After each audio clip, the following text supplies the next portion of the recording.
hope that you like the new intro to the video series. Northern Rock is my brewing name. Only took me a year in order to figure out what I was going to call myself. But living here on this Northern Rock called Norway, I figured Northern Rock Brewing is a pretty fitting name. It's not imaginative or creative in any means. I mean, but neither is Stone or a few of those other breweries out there. But anyways, enough of that. So last week I had a list of shout-outs, and this week I wanted to go ahead and shout out a few other people that may or not be more or less well known in the community. A lot of people have known Jason Davies. He's the one who's been giving out a lot of these glasses and these competitions and some pepper dust. So hey, shout out to Jason. Interesting videos you got going on, and yeah, looking forward to more. New to Homebrew Tom. Watched his video this week talking about his brewbecue. Lots of good stuff. Good footage on the ukulele. Nice licks you got going on there. Pretty cool. BrewDad75. BrewDad75 started Homebrew Wednesdays a few weeks ago. He's got some good stuff going on. Looks like he's got a nice home project going on for his brew system. So definitely looking forward to how that comes in the future. So yeah, good stuff.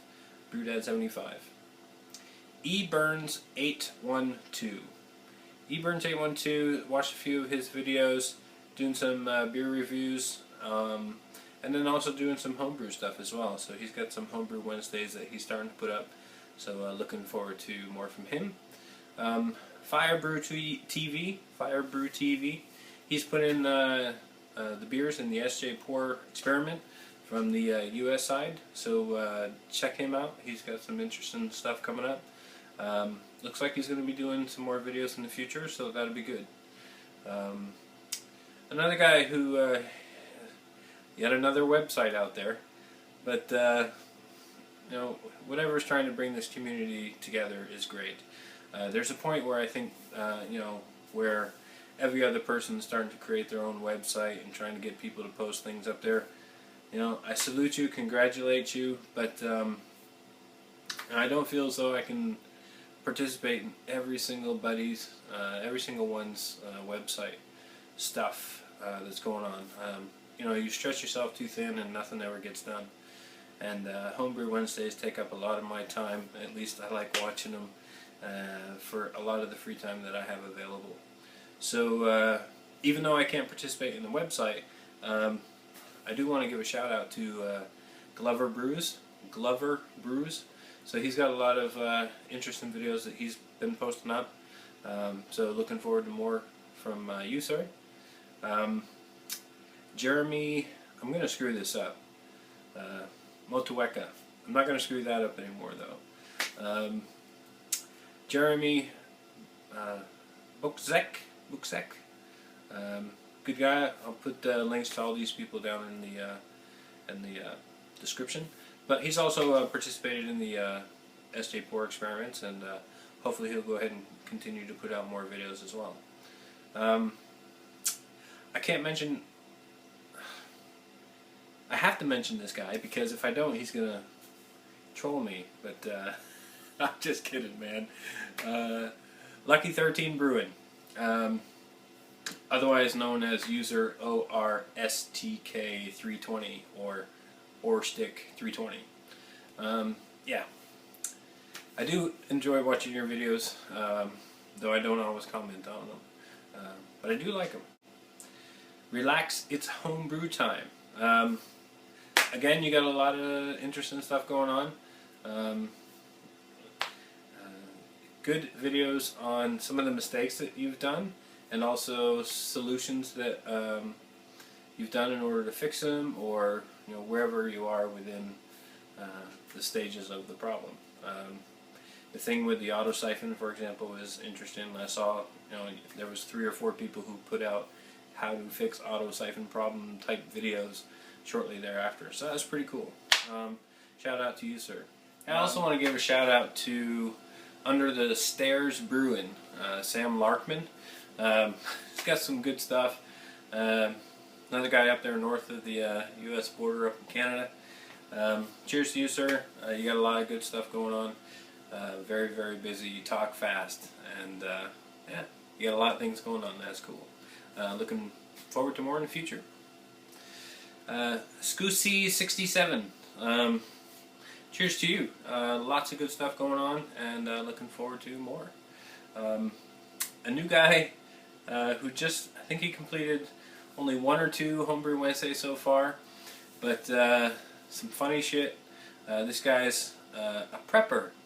So let me go ahead and make sure I get your name right.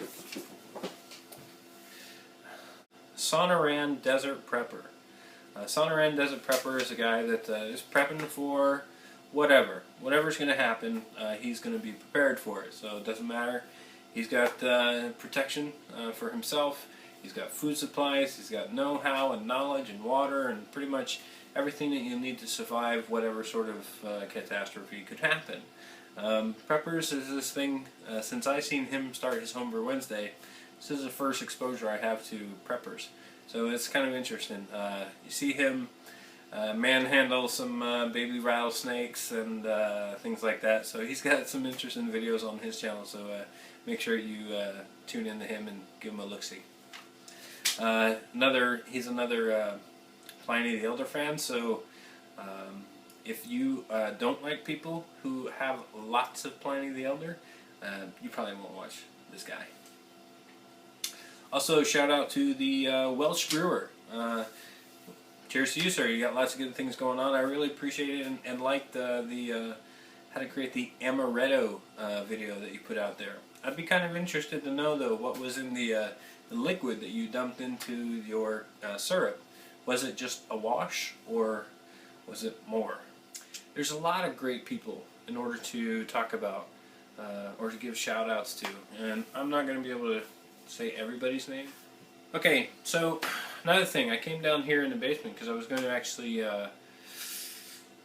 take out some beer from the Arrogant Bastard Ale and the New Zealand IPA that I had put in the keg on Sunday and had it up on 20 psi for 3 days, which usually is enough. I've also put in the gelatin clarifier, so it's usually very clear after only a few days, and carbed, and then good to drink. This is the first time I've come down and the CO2 tank is empty. Now, I've only gone through a couple kegs, so there was obviously a leak. So I'm a little bit upset about that, but mistakes happen, we learn, I will fix them, make sure everything is tight, and rocking and rolling. It only happened since I hooked up the last 2 kegs, so I know it's got to be one of those things. So it's only like 4 screws to check, and that's it. We'll get that fixed. But I was able to pull off a little bit from the Arrogant Bastard, but it was mostly just the gelatin jello crap. Not going to show you that. But I did squeeze out a little bit of the New Zealand IPA stuff, so that's looking pretty good.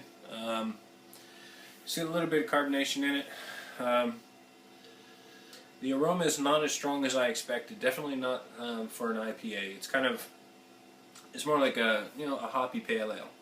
And if that's what Larmo meant, if that's what you meant by this is an excellent IPA, it's going to definitely be a crowd pleaser because it's not terribly bitter, but the aroma is nice. And the mouthfeel is good. It's like a light beer. Just you can hit the malt on it a little bit, but it's got no bitterness. A hint of bitterness, and that's it. So it's definitely going to be a crowd pleaser, and it's probably going to go very fast. No doubt about it. The Arrogant Bastard, I did taste it. Tasted a little bit malty. Even though I dry hopped it with 3 ounces of hops, which I did with this one as well, the Motueka. And then I did the 3 ounces of Chinook. Yeah. With the 3 ounces of Chinook. And then, so we'll see how that goes. I tasted it. It didn't taste too bitter for me anyways. Didn't smell terribly hoppy. So, I don't know. I can't say that 3 ounces of hops ain't enough during dry hopping in order to get a good effect. So yeah, so I can't show you those. I've promised a few beers out to some people, and they will be the Arrogant Bastard. It will also be the New Zealand IPA, so I'll send that out as well. And then I'll also be sending out this guy. This is the Chocolate Vanilla Porter, which I've created some labels for, but I'm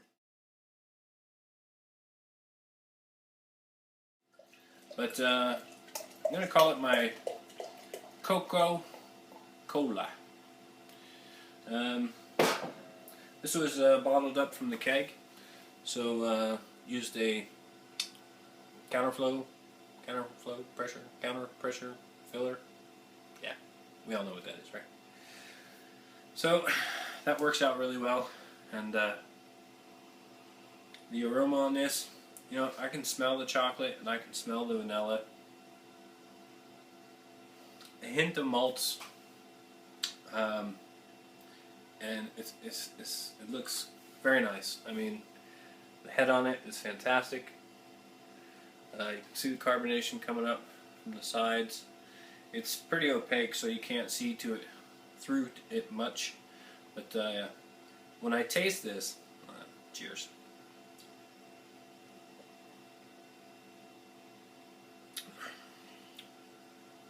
One of the first things that comes to mind when I taste this is Coca-Cola. I mean, it's like a chocolate vanilla Coca-Cola. It's malty, it's a beer, I know it's there. I know that's what it is. And it tastes like a beer. It tastes like a nice porter. Chocolate, vanilla, but those combinations all together, it's like a Coca-Cola. But I'll let the guys that I'm sending this to be the judge, and then they can make the comments for what they want. So I hope that you guys have a happy Homebrew Wednesday. I know that I am enjoying watching all the videos out there, and the ones that will make it out in the next few days. So cheers, guys.